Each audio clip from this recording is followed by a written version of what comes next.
이스라엘 초대왕 다윗은 키가 크고 잘생기고 처음에는 겸손하고 용기가 많은 사람이었습니다. 그런데 다윗이 그 부하장수로서 전쟁에 나가서 큰 승리를 하고 돌아왔을 때 여자들이 춤추면서 노래하기를 사울은 천천히요 다윗은 만만이라고 그렇게 했을 때 그 이야기를 들으면서 심히 불쾌하고 화가 났습니다. 자신이 사람들의 주목과 관심을 받아야 되는데 자기 부하장수 다윗이 사람들이 더 칭찬을 했을 때 그는 시기와 질투가 나면서 그날 이후로 다윗을 주목하였더라. 그의 눈은 다윗에게 고정이 되어 있고 다윗이 걸어가는 것, 서는 것 다윗에게 고정되고 온통 다윗에게 마음이 빼앗기고 결국 그의 인생은 다윗에 대한 경쟁심과 열등감과 시기와 질투 가운데 망할 인생이 되고 말았습니다. 오늘 시편 73편은 아삽의 시 그렇게 되어 있는데 아삽은 레위 찬양대 성가대 대장이었습니다. 하나님을 섬기며 또 찬양대를 지도하는 경건한 아삽이 신앙에 큰 위기를 맞게 되었습니다. 그는 2절에서 나는 거의 넘어질 뻔하였고 나의 걸음이 미끄러질 뻔하였으니 3절 이는 내가 악인의 형통함을 보고 오만한 자를 질투하였음이라. 경건한 아삽이 신앙의 위기, 미끄러지고 거의 넘어질 뻔한 신앙의 위기를 겪게 된 것은 악한 자가 형통하고 잘 된다는 것을 보고 질투하였기 때문입니다. 신명기 약속의 말씀, 특별히 신명기 28장에 보면 하나님을 순종하는 자에게는 하나님께서 복을 주시는데 들어가도 복을 받고 나가도 복을 받고 하나님을 불순종하는 자에게는 들어가도 저주를 받고 나가도 저주를 받겠다고 하나님이 분명히 약속을 하셨는데 하나님을 경외하지 않는 오만방자한 악인이 형통하는 모습을 보고 질투하였다고 말씀합니다.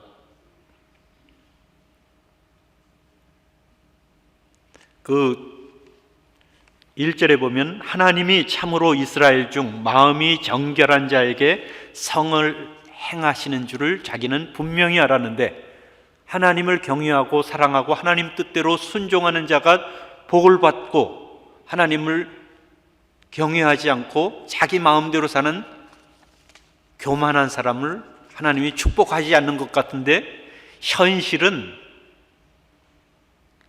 바뀌어졌다는 것입니다. 하나님을 믿는 자신은 고난과 재앙 가운데 어려움을 당하고 있고 하나님을 형통하고 번창하는 모습을 보면서 이 불공평하고 모순된 상황 가운데 신앙의 위기가 왔던 것입니다. 의인의 고난과 악인의 번영, 과연 이 모순적이고 불합리한 것 같은 이 상황 가운데 하나님이 선하시다는 것을 나는 계속 믿을 수 있는가? 그런 갈등이 있었습니다. 그 악인은 성경에서 말하는 악인은 하나님을 두려워하지 않는 자. 그 악인의 그 모습을 4절에서는 이렇게 표현합니다. 그들은 죽을 때에도 고통이 없고 그 힘이 강건하며 사람들이 당하는 고난이 그들에게는 없고 사람들이 당하는 재앙도 없나니 아무런 건강에 어려움이 없고 마음의 평안을 가지고 물질의 부요함 가운데 모든 일들이 만사 형통 잘 되는 것을 보면서 신앙에 혼란이 가져왔던 것입니다. 그 사람들은, 악인들은 6절에 보면 그러므로 교만이 그들의 목걸이요 강포가 그들의 옷이며 세상 무서운 것이 없이 교만을 목에 걸고선 사람들 앞에서 자랑하고, 늘 입는 옷은 강포, 폭력적으로 사람들을 늘 생활 가운데, 그 사람의 삶은 자기가 제일 높으니까는 다른 사람들을 학대하고 위협하고 착취하는 것이 그 사람의 나들이 옷이 되었다는 것입니다. 일상이 교만과 오만방자와 폭력과 착취와 위협으로 가득 차 있는 이 일, 하나님은 분명히 하나님 뜻대로 선하게 사는 사람을 복을 주시고, 하나님 뜻대로 살지 않는 사람들은 복을 안 주셔야 되는데, 현실은 그렇지 않다는 것입니다. 악인이 형통하고 하나님을 경건하게 섬기는 의인인 자신은 고난과 어려움 가운데 있는 이 불공평하고 모순된 현실 가운데, 11절 악인들은 이렇게 이야기합니다. 말하기를 하나님이 어찌알랴 지존자에게 지식이 있으랴 하는도다. 하나님인들 어떻게 모든 걸 다 알겠느냐? 하나님을 아는 사람이에요. 하나님인들, 지존자에게 지식이 있으랴.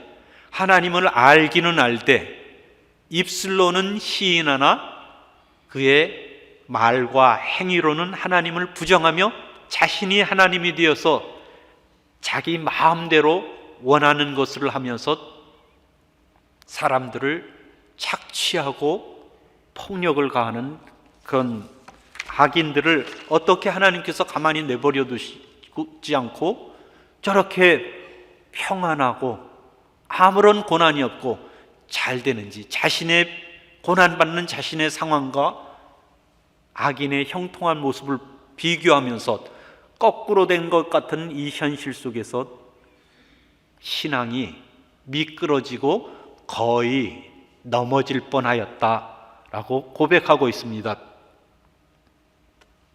신앙에 대한 회의와 의심이 들면서 13절에 이렇게 고백합니다. 내가 내 마음을 깨끗하게 하며 내 손을 씻어 무죄하다 한 것이 실로 헛되도다.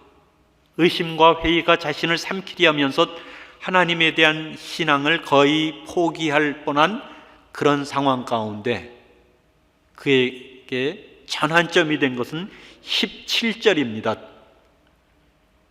16절에 보면 내가 어쩌면 이를 알까 하여 생각한즉 그것이 내게 심한 고통이 되었더니, 도무지 이해할 수 없는 그런 모순된 현실. 하나님은 경건한 자에게 복을 주시고 악한 자를 복 주지 않아야 되는데, 현실이 그렇지 않은 가운데 너무 자신의 제한된 인간 지식으로는 해결할 수 없는 그런 상황 가운데 17절 하나님의 성소에 들어갈 때에야 그들의 종말을 내가 깨달았나이다. 찬양대 지휘자로서 성소 앞에서, 하나님의 법궤 앞에서 찬양하며 하나님을 예배하는 그 자리에 갔을 때 그는 악인들의 종말을 깨달았다는 것입니다. 하나님이 다스리신다. 하나님이 살아계시다. 하나님이 다 보고 계신다. 하나님은 심은 대로 거두게 하시는 신실하신 하나님이시다. 예배하면서, 찬양하면서, 기도하면서 하나님을 묵상할 때 신앙의 위기에서 벗어날 수 있다는 것입니다. 인간적인 눈으로 환경을 바라보고 사람을 바라봤을 때 혼란이 있었지만 하나님께 예배드리면서 하나님의 시선으로 상황을 판단했을 때 잠깐, 이 세상에 잠깐 있는 저 악인들의 종말이 얼마나 비참한지를 깨달았다는 것입니다. 그 깨달은 내용은 18절, 19절 같이 한번 읽어보겠습니다. 같이 읽습니다. 주께서 참으로 그들을 미끄러운 곳에 두시며 파멸에 던지시니 그들이 어찌하여 그리 갑자기 황폐되었는가. 놀랄 정도로 그들은 전멸하였나이다. 그들이 잠깐 세상에서 평안을 누리고 형통한 것 같지만 그것 때문에 자신이 미끄러운 곳에서 거의 넘어질 뻔한 신앙의 위기가 있었지만 사실은 미끄러운 곳에 있는 사람은 자신이 아니라 형통하고 있는 악인들이라는 것을 깨달았습니다. 하나님께서 이제 곧 그들을 멸망하게 심판하실 것을 깨달았습니다. 한 번 죽는 것은 사람에게 정하신 것이요 그 후에는 심판이 있을 것을 말씀합니다. 우리는 이 세상이 끝이 아니라는 것을 압니다. 이 세상은 끝을 가기 위한 잠깐 중간역입니다. 잠깐 내려서 제가 대구에서 서울 가는 기차를 탔는데 중간에 대전이라는 곳에 잠깐 내렸는데 지금도 기억이 납니다. 대전역에 내려서 잠깐 기다리는 사이에 먹었던 우동 맛이 얼마나 좋았는지 너무 맛있었던 것 기억합니다. 종착역에 가기 전에 우리 인생은 종착역에 가기 전에 잠깐 이 세상에 소풍 나와서 중간역인 것을 아삽은 깨달았습니다. 형통하고 평안하고 잘 되는 저 사람이 이제 미끄러운 길, 절벽, 벼랑 끝에서 이제 곧 멸망당할 상태인 것을 깨닫고 나서는 자신의 고난이 이제는 더 이상 문제가 되지 않았습니다. 악인의 형통이 부럽지가 않았습니다. 그전에는 악인을 보고 부럽고 시샘하고 시기하고 질투하면서 혼란에 빠졌는데 하나님을 모든 것을 다스리시고 통치하시고 심판하시는 하나님의 눈으로 상황을 보니까 오히려 곧 멸망받을 불쌍한 존재인 것을 하나도 부럽지 않은 오히려 고난받고 있는 자기 자신이 복된 사람인 것을 깨달았다는 것입니다. 사돈이 땅을 사면 배가 아프다. 사돈이 땅을 사면 참 기쁜 일 아닌가요?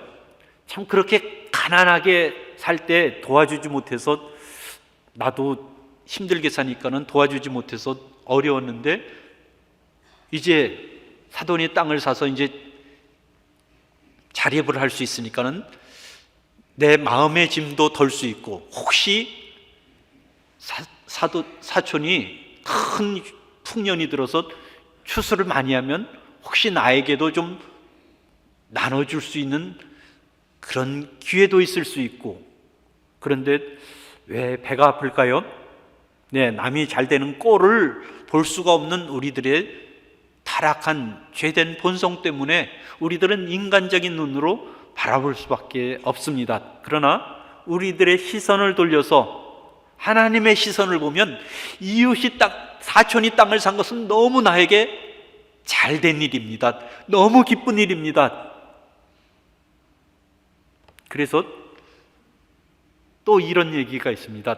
사촌이 얼마나 피나는 노력을 해서 그 땅을 샀는지 잘 아니까는 어떡하든지 축하하면서 도와주고 싶은데 나도 형편이 안 좋으니까 도와줄 수가 없어서 어떻게 배라도 좀 아파서 그 변을 걸음으로라도 좀 보태주고 싶어서 배가 아프고 싶다라는 이야기가 있습니다.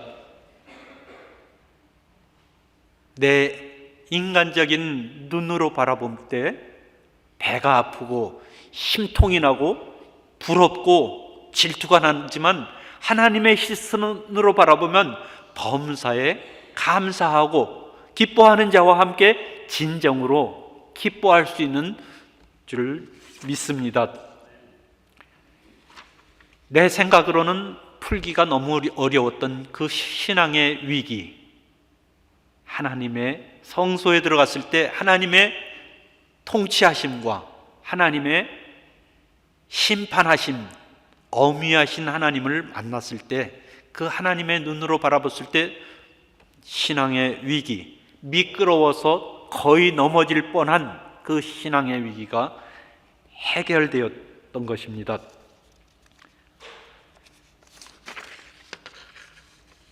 스스로 속이지 말라. 하나님은 업신여김을 받지 아니하시나니 사람이 무엇으로 심든지 그대로 거두리라. 자기의 육체를 위하여 심는 자는 육체로부터 썩어질 것을 거두고 성령을 위하여 심는 자는 성령으로부터 영생을 거두리라. 하나님은 심은 대로 거두게 하시는 하나님, 하나님 뜻대로 살려고 애쓰면서 안타까이 그렇게 살지 못하는 자신을 보면서 안타까이 하나님의 도우심을 구하며 회개하며 간구하며 애쓰는 사랑하는 성도들의 그 애씀이 헛된 것이 아니라는 것입니다. 은밀한 중에 보시는 하나님께서 다 알고 계시고 다 보고 계시고 하나님의 때에 하나님의 방법으로 갚아주실 줄 믿습니다. 사람은 속일 수 있지만 하나님은 속일 수 없습니다. 사람도 꼬리가 길면 속지 않습니다. 한두 번 속는 것 같지만, 자기만 똑똑한 것 같지만 다 압니다. 진실해야지요. 자신을 속이고 남을 속이고 그렇게 살아서는 되지 않습니다. 나만 최고라고 생각하면서 다른 사람들을 얕잡아보고 멸시하고 언어 폭력을 행하고 오만방자한 악인은 회개해야 합니다. 아삽은 회개했습니다. 21절 22절에 보면 내 마음이 산란하며 내 양심이 찔렸나이다. 내가 이같이 우매무지함으로 주 앞에 짐승이여나 말귀를 알아듣지 못하는 짐승처럼 우매무지한 자신. 우매는 어리석은 거를 우매라 그런다 그래요. 한국 떠나온 지 오래되니까 우매무지가 무슨 뜻인지 아는 것 같은데 좀 모르는 것 같아서 사전을 찾아봤더니 우매, 어리석음, 무지, 아는 것이 없음.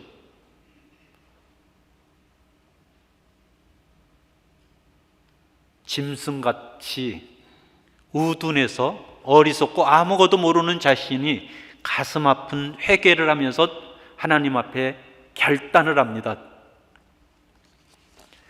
같이 한번 읽어보죠. 23절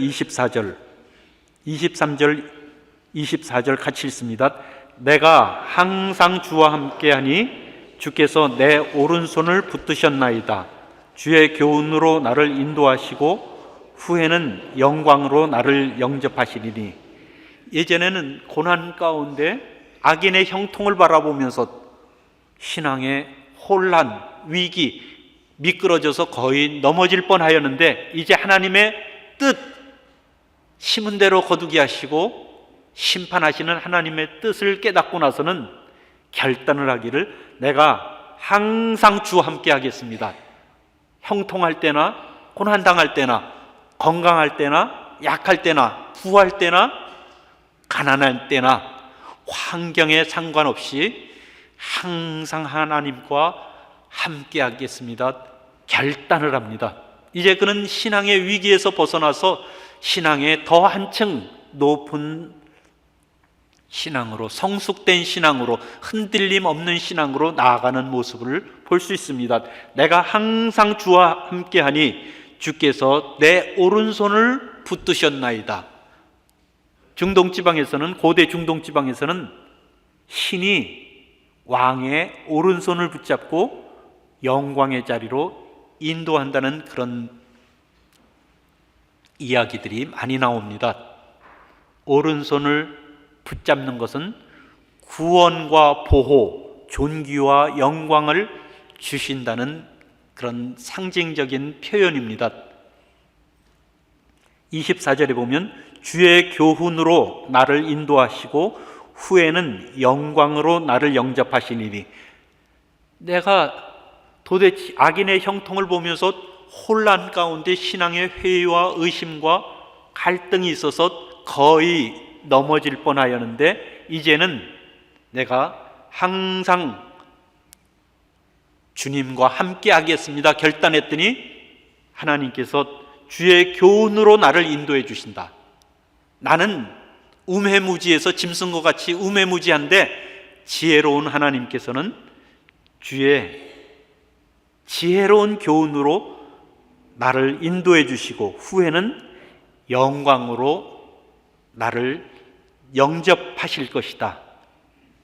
인생의 모든 위험과 함정과 불안과 두려움 가운데 하나님께서는 하나님의 말씀과 성령을 통해서 우리들을 갈 길을 가르쳐 주시고 인도해 주시고 보호해 주시고 마침내는 영광의 나라로, 우리 믿음의 순례의 길을 마칠 때에는 하나님께서 그때까지 우리들을 하나님의 말씀과 성령으로 지키시고 보호하시고 인도해 주시고 마침내 영광의 나라, 우리 주님이 계신 영광의 나라로 나를 영접해 주신다는 약속입니다. 할렐루야, 아멘.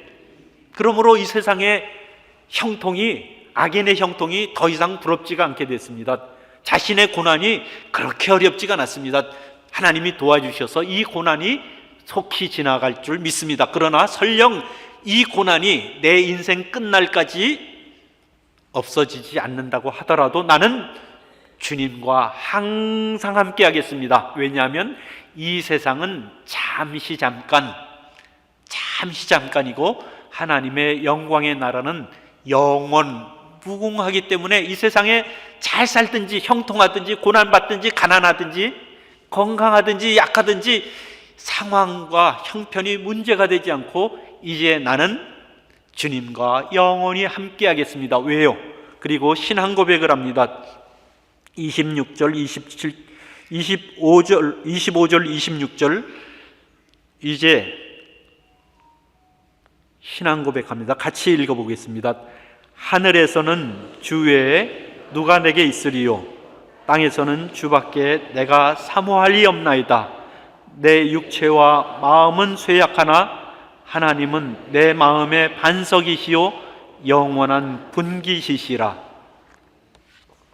하늘과 땅에 온 우주 가운데 내가 사모할 분은, 예전에는 악인의 형통을 보면서 그렇게 부러워서 악인이 가지고 있는 건강, 악인이 가지고 있는 재물, 악인이 가지고 있는 명예, 악인이 가지고 있는 그 모든 세상 축복이 그렇게 부러웠었는데, 이제 나는 세상 축복이 부럽지 않고 하나님만 사모하며 하나님만 사랑하며 하나님 한 분으로 만족하겠습니다. 하늘과 땅의 온 우주에 사모할 분은, 나의 소원은 하나님뿐입니다. 아멘. 여러분들은 무엇을 소원하시나요? 네, 필요한 것이 너무 많죠. 기도할 제목이 너무 많죠. 아마 아삽은 이제 세상 축복을 위해서 기도하지 않고 하나님을 어떻게 더 알아갈 수 있는지, 그 하나님의 성품과 하나님의 하신 일을 더 알고 더 배우고 그것을 마음에 새기면서 그 하나님을 증거하면서 살도록 인생의 목표가 바뀌었을 것입니다. 악인의 형통, 그딴 거 물론 있으면 좋죠. 그러나 없어도 감사하고 있어도 감사하고, 신앙의 위기, 악인의 형통을 보고 흔들렸던 그 위기 속에서 그는 하나님의 시선으로 상황을 보며 만물을 통치하시며 인간 역사 속에서 간섭하시고 심판하시는 그 하나님을 깨닫고 나서는 하나님만 바라는 신앙의 한 단계 높은 성숙한 자리로 나아갔던 것입니다. 진정한 복은 하나님 자신인 줄 믿으시기 바랍니다. 자기 아들을 아끼지 아니하시고 내어주신 하나님이 그 아들과 함께 모든 것을 주시지 않겠느냐? 하나님이 주십니다. 저 사람은 주시는데 왜 나는 안 주시지? 하나님이 저 사람만 사랑하시나? 아닙니다. 하나님은 하나님의 뜻대로 하나님의 섭리 가운데 각 사람에게 가장 적합한 분복을 주시는 줄 믿으시기 바랍니다. 사람들의 복이 다 다른데 왜 하나님은 저 사람만 사랑하고 나는 사랑하지 않나요? 네, 하나님이 다 주셨습니다. 나에게 꼭 맞는 복을요. 왜요? 다 주셨으면 그렇게 내가 하나님께 더 간절히 나아갈 수 있었나요? 사람이 가진 것 다 가지면 참 하나님께 더 감사하고 충성할 것 같은데 그렇지 않답니다. 시간이 있고 건강이 있고 물질이 있고 복이 있고 명예 있고 모든 것이 다 있으면 자기가 하나님이 되어서 오만방자하면서 사람들을 멸시하고 조롱하고 멸망길로 가는 것을요, 하나님이 계신지를 모르고 하나님이 필요한 줄도 모르고 악인의 형통을 부러워하지 마시기 바랍니다. 고난받는다고 하더라도 의인이 하나님의 뜻대로 사는 사람이 진정한 복인 것을 믿으시기 바랍니다. 세상 축복, 하나님이 주시는 축복을 주시는 하나님보다 더 사랑하지 마시기 바랍니다. 복 받으려고 예수님 믿지만 예수님보다 복을 더 사랑하면 그 복이 나에게 올무가 될 수 있다는 것을요, 하나님이 주시는 복이 아니면 그것이 저주거리가 화근이 될 수 있고 애물단지가 될 수 있는 것을요, 하나님이 주시는 분복만큼 주시는 줄 믿고 더욱 감사하면서, 또 기도하면 주신다고 약속을 하셨으니까 또 기도하면서 소망 가운데 인내하며 승리하는 믿음의 용사들 되시기를 간절히 축원합니다. 사울 왕이 다윗을 바라보면서 다윗을 생각하면서 다윗에게 집착하고 열등감과 시기와 분노 가운데 그의 마음속에 다윗에 대한 적개심과 질투로 꽉 차서 결국 망할 인생이 되었습니다. 그는 폭군으로 망할 인생이 되었고, 다윗은 자기를 잡아 죽이려고 하는 사울 왕을 바라보고 사울 왕을 생각하고 사울 왕을 마음에 꽉 채우지 않고 자신을 부르시고 기름 부으시고 사울 왕의 뒤를 이어 이스라엘의 왕으로 세우실 하나님을 바라보고 하나님의 말씀을 마음속에 새기고 그 말씀을 묵상함으로써 그는 참으로 복이 있는 이스라엘의 성군이 되어서 복된 인생을 살아갈 수 있습니다. 누구를 생각하느냐, 누구를 묵상하느냐, 누구를 마음속에 새기고 사느냐에 따라서 여러분은 사울이 될 수도 있고 다윗이 될 수도 있습니다. 왜냐하면 사람은 생각하는 것에서 말이 나오고 생각하는 것에서 행동이 나오고 생각하는 것에서 인생이 바뀌기 때문입니다. 여러분의 마음속에 무엇을 생각하고 무엇을 소원하시나요? 세상의 축복, 세상의 평안, 건강, 세상 사람들이 다 추구하는 그런 것이 우리들에게 필요하기는 하지만 예수님보다 더 사랑하지 마시기 바랍니다. 주 예수보다 더 귀한 것은 없네. 영죽을 나 대신 돌아가신 그 예수님의 사랑, 주 예수보다 더 귀한 것은 없네. 시기, 질투, 그것 때문에 경건한 신앙인 아삽은 넘어질 뻔했습니다. 그는 레위인 지도자였습니다. 레위인들은 이스라엘 땅에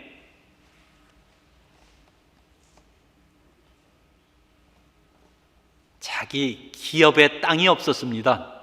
왜냐하면 레위인들은 하나님만 섬기는 하나님의 기업이 되었기 때문입니다. 레위인의 기업은 그들을 기업으로 삼으신 하나님이 레위인들의 기업이었습니다. 그래서 이스라엘 11지파가 하나님께 10분의 1, 소득의 10분의 1을 하나님께 드리면 그 10분의 1을 가지고 레위인들은 먹고 살았습니다. 하나님이 기업이시기 때문입니다. 이제 아삽은 26절에 보면 내 육체와 마음은 쇠약하나, 고난 때문에 힘들고 어렵고 고통 가운데 있지만 하나님은 내 마음의 반석이시요 영원한 분깃이시라. 나의 기업은, 나의 분깃은, 나의 몫은, 나의 유산은 하나님이십니다. 세상 형통, 세상 축복, 평안, 건강, 명예, 자녀, 그 모든 것이 없다고 하더라도 나는 하나님만 나의 기업입니다. 하나님만 나의 몫입니다. 하나님이 나의 유산입니다. 그렇게 고백하고 있습니다. 시편 73편 27절 28절 마지막 결론입니다. 같이 읽습니다. 무릇 주를 멀리하는 자는 망하리니 음녀같이 주를 떠난 자를 주께서 다 멸하셨나이다. 하나님께 가까이함이 내게 복이라. 내가 주 여호와를 나의 피난처로 삼아 주의 모든 행적을 전파하리이다. 아멘. 세상 축복 따라서 주를 버리며 자신이 하나님이 되어서 하나님을 믿는다고 하면서도 세상 축복을 하나님보다 더 사랑해서 하나님 보고 이것 주세요, 저것 주세요, 이것 내놓으세요, 하나님을 종부리듯이 세상 축복 따라서 멸망길로 가지 아니하고 하나님께 가까이 믿음으로 하나님을 섬기고 하나님을 사랑하고 하나님의 뜻대로 하나님을 사랑하고 이웃을 사랑하는 하나님께 가까이 가는 복된 사람 되는 생명길 가는 우리 모두 되기를 간절히 소망합니다. 기도하겠습니다.